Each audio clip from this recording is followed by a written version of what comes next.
Good evening, everybody. Thanks for having me here. First of all, let me just say it's cool that you all exist. Like a booster club for the special education team is really remarkable. And we'll talk about kind of my observations. I've been here now 5 months, a little over 5 months, and there's different observations, but I think like one of the singular coolest things I've seen is this.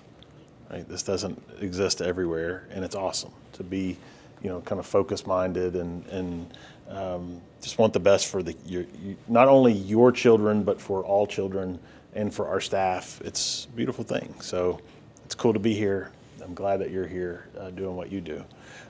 So I am new. Like I said, I've been here 5 months. I came from Conroe ISD, which is in the Houston area, northern suburb of Houston, Conroe, the Woodlands area.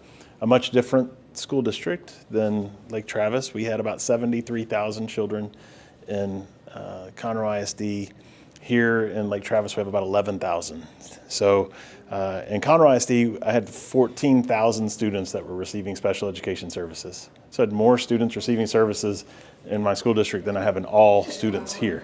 So it's a very different world for me to be in a much smaller place, but I've really enjoyed that. It's allowed me to be more present on campuses and really just engaged in the process more so than, in the bigger place, it was kind of just like running from one issue to the next issue. And here I've really enjoyed the opportunity to slow down and just be a part of what's going on campus. There's a lot to celebrate here, many good things happening. As a school district in general, this is a high achieving place.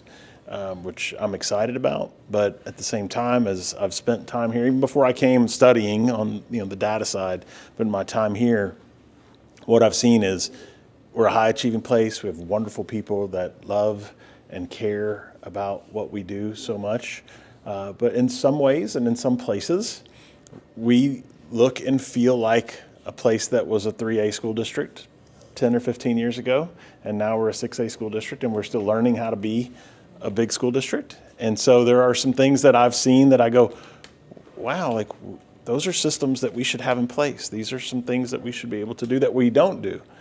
So I look at that in many ways as a positive, because I look at it and say, okay, we're already achieving at a really high level, but I see some things that we can change that are not super difficult, but changes that we can make, improvements that we can make that are going to help our students be more successful. They're going to help our teachers be more successful and less frustrated and all the things. So I just see a really bright future for us.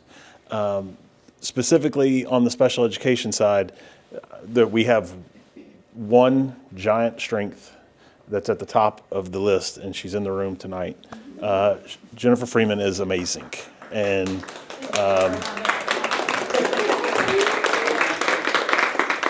I call her every now and then and tell her that, but it's nice to be able to say it publicly so that everybody else can hear me tell her that too. But she really is. She is just outstanding. She, like I mentioned, that idea of sometimes we have to, you have to work in a bigger system to see how things can function. And she has that mentality of seeing some things, which is going to help us grow into the future that we have in front of us. And so I'm really excited about that. Everybody that I've met, the team of people here, they're amazing. And once again, doesn't mean we can't improve some of the things that we do, but if you can start with people that care and love kids and want the best for everybody, then you're starting from a place of strength and you can do that. And so that's where we are. One of the things that's a challenge for us as a school district is the budget. It's universal across the state of Texas. It's not unique to Lake Travis ISD, but it is a reality for us. We are operating this year as a school district in a $4.5 million budget deficit.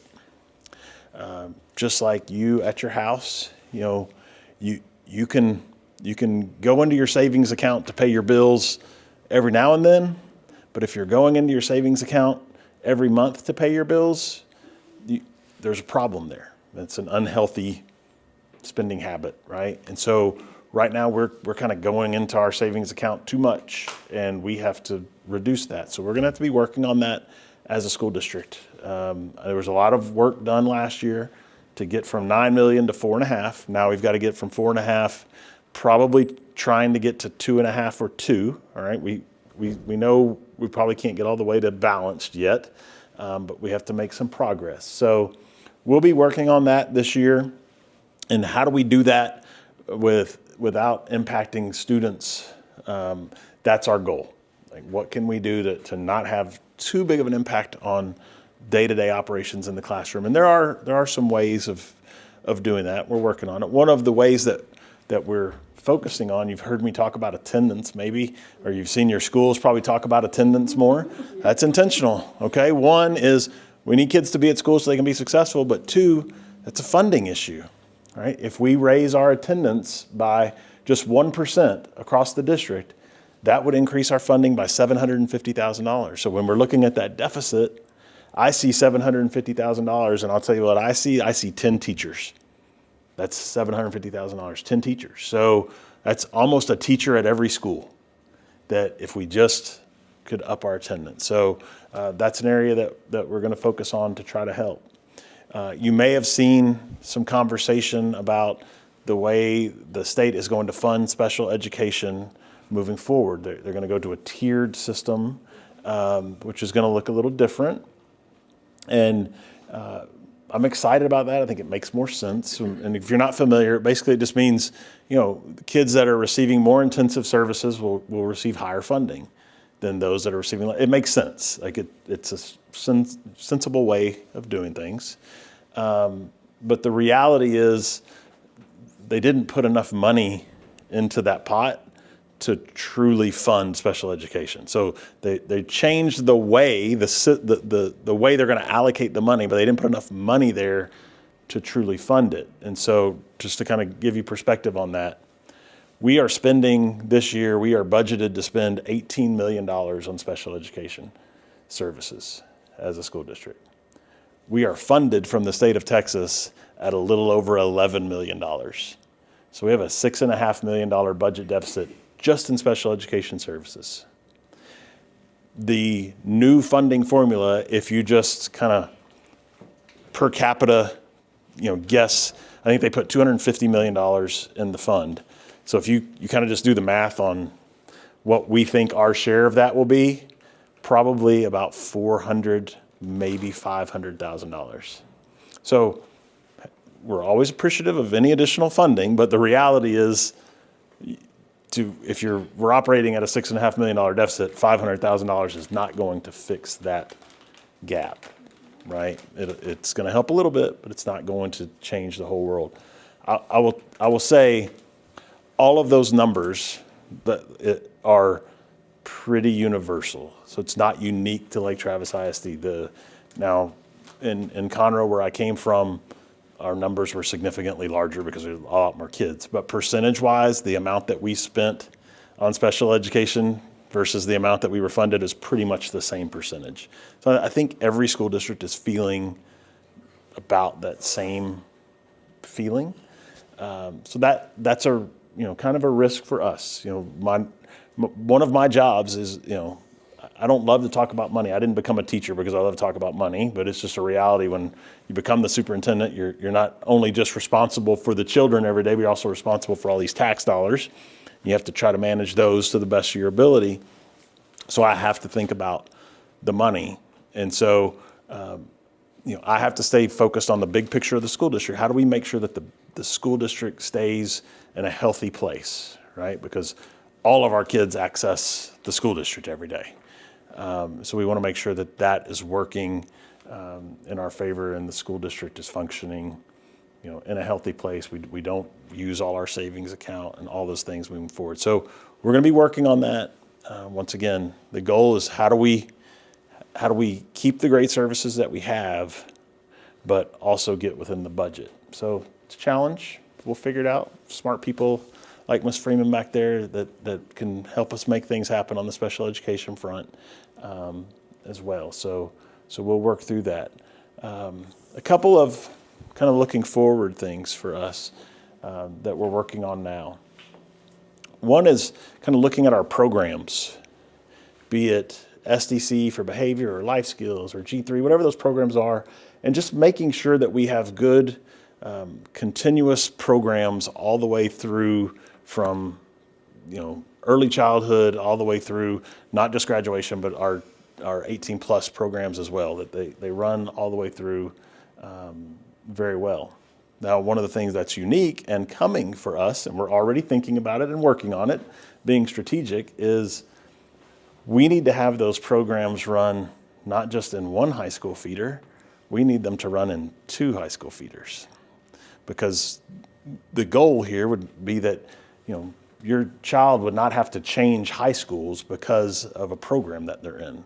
We would like to see, continuous programming in both high school feeders so that, when you may not always go to the elementary that you're zoned to, right, if the program only exists at one, but to keep you in that high school feeder so that by the time you get to middle school or into the high school, you're with your neighbors. That's our goal. So we're already making some strategic moves on that, knowing that the high school is still years down the road. We're already having those conversations to try to make sure that happens. And I think that's a real positive thing for our kids and programs. So we've got some movement that's occurred this summer, some occurring now, actually. We're moving some programs around at the moment, but we'll be thinking that way over the next few years as we look at programs and move them, okay? I think that's a big picture for me. I am happy to it's nice when we have a nice room like this, kind of small, we can just visit, and it's nice. So I'm happy to try to answer some questions for you. Yes?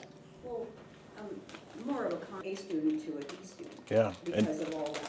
Yeah, and so just for the sake, I know we're recording, and for the sake of the microphone so people can hear this, the question is kind of what I was speaking to of the structural pieces, right? There are some structural pieces that I think we can work on and improve. But you also make a great point there of that reminder of, which I think this group does a good job of, and we met over the summer, we had these conversations. You can become so focused on purely special education funding that you can forget that every child needs a counselor.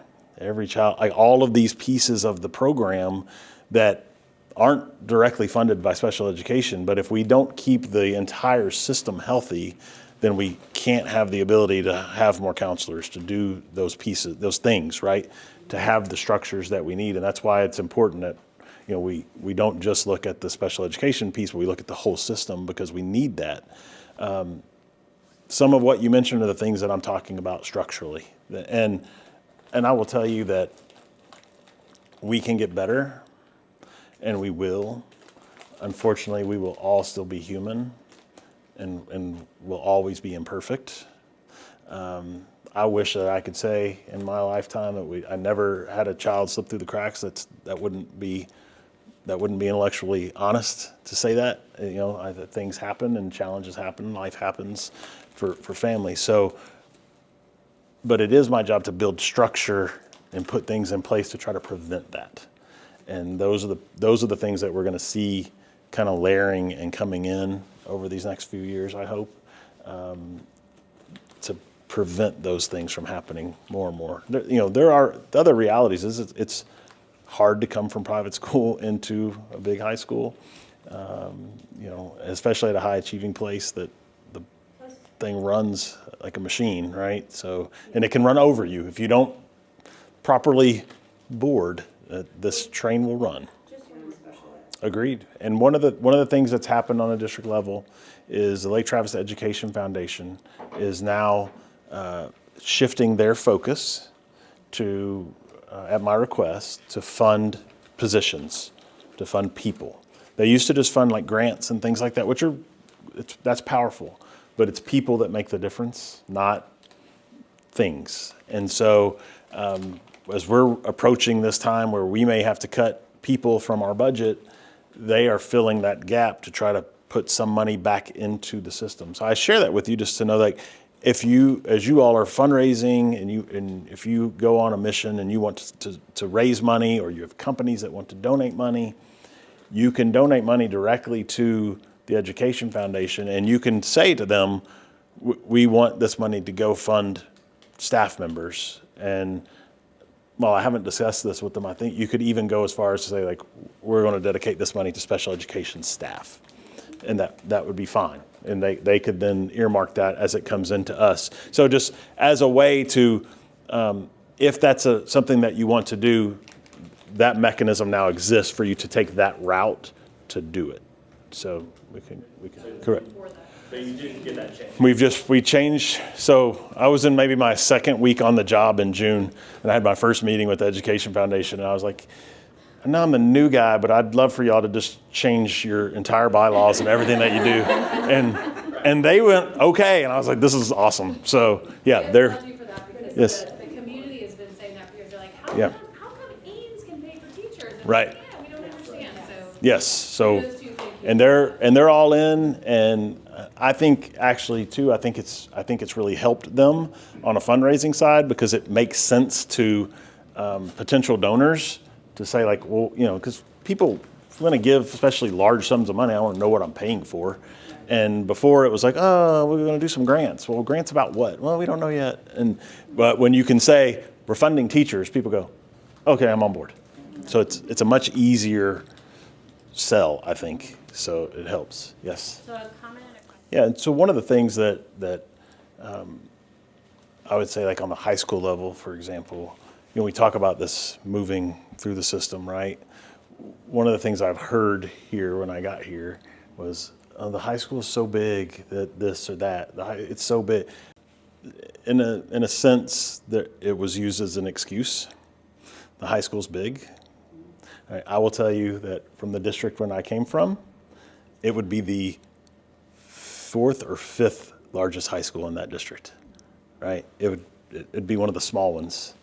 Like that. So it's big. It's not that big. All right.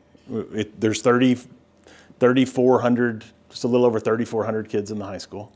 And Conroe ISD, I had one at 5,400, one at 4,800, a couple of other ones that were right on the 4,000. Like it's big. It's not huge. Mr. Bush, who's the principal at Lake Travis High School now, came with me from Conroe. He came from Grand Oaks High School that has about 4,000 kids in Conroe. So to him, it's not big. So, and he verbalizes that to the staff, like quit using it's big as an excuse. We have expectations. We have needs of kids. Meet the needs of our kids. Like you can use big as an excuse or you can use big as a blessing that we have things and resources that small places don't have. So like A, it's not that big. B, it's not an excuse. Like it needs to serve its kids. So, all right. Y'all have any other questions? Yeah. Thank you for coming. Absolutely. Thank y'all. Thank you so much. Indeed. Wonderful. Absolutely. Appreciate it. Fantastic. All right.